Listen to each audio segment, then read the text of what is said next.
Assalamualaikum warahmatullahi wabarakatuh.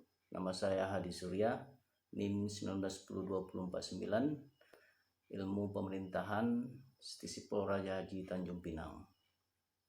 Dalam masalah ini, kita akan membahas tentang reformasi birokrasi Indonesia serta perkembangan paradigma pemerintahan.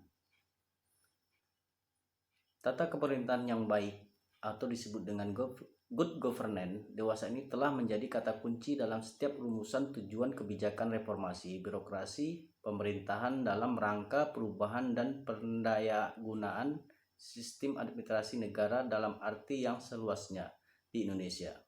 Sebagai tujuan, kepemerintahan yang baik adalah suatu kondisi penyelenggaraan pemerintahan negara maupun pemerintahan daerah yang menurut Gambir Beta 1996 bercirikan tingginya tingkat akuntabilitas atau disebut dengan accountability, transparansi, keterbukaan, dan supremasi hukum yang disebut dengan rule of law.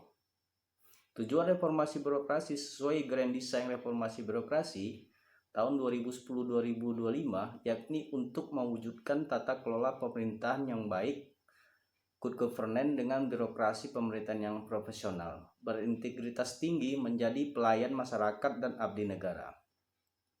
Birokrasi seperti ini diharapkan akan memberikan kontribusi nyata pada capaian kinerja pemerintahan pada pembangunan nasional serta daerah.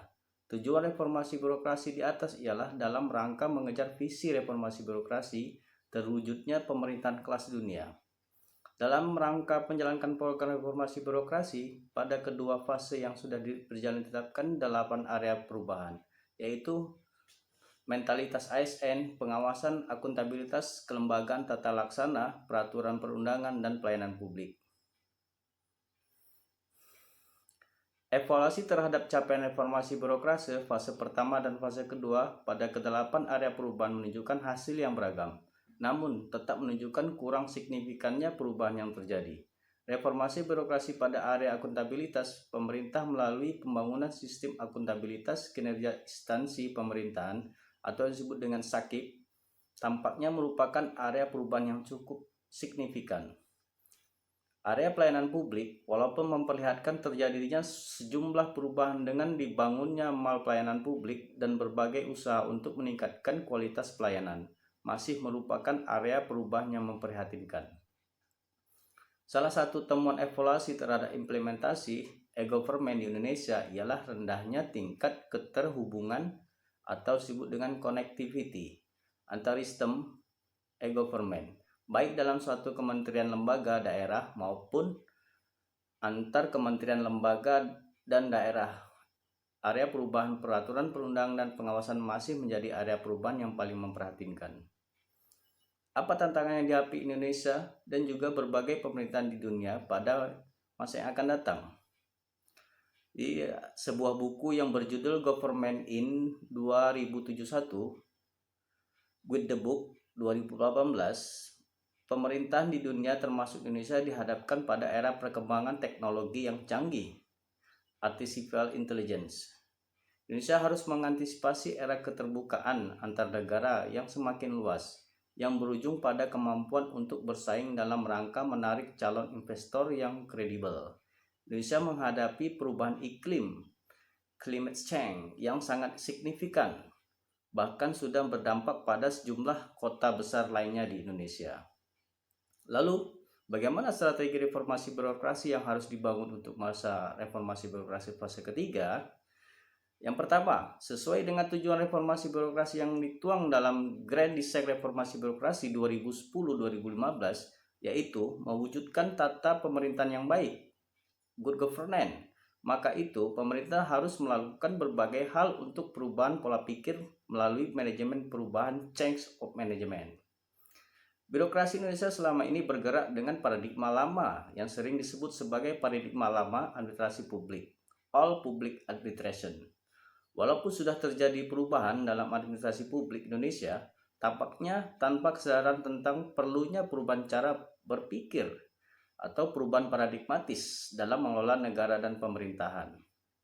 Melalui kegiatan manajemen perubahan yang signifikan, orientasi para birokrat dapat diperbarui dari orientasi kekuasaan kepada orientasi pemberian pelayanan publik yang prima.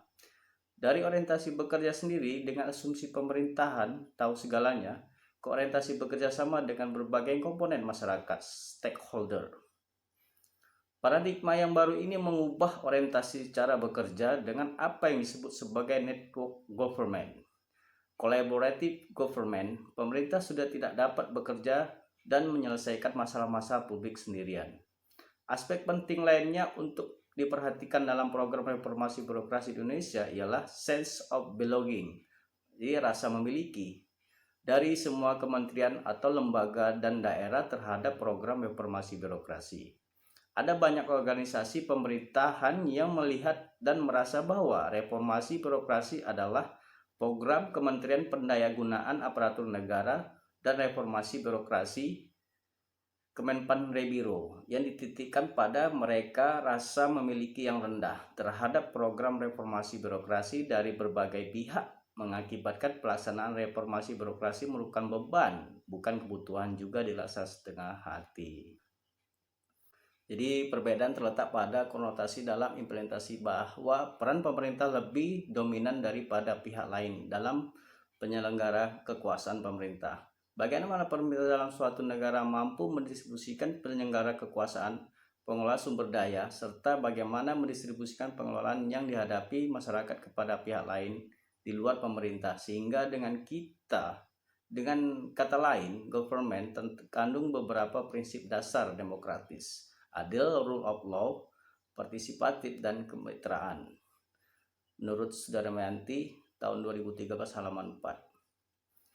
Adapun pembeda selanjutnya, kondisi dan situasi yang terjadi sesuai kebutuhan masyarakat, karena perkembangan situasi dan kondisi seringkali terjadi perubahan yang sangat cepat, sementara pada sisi lain, peraturan-peraturan tidak dapat diubah dan penyelenggara serta penganut harus mengetahui, memahami, serta mengimplementasikan asas tradisional.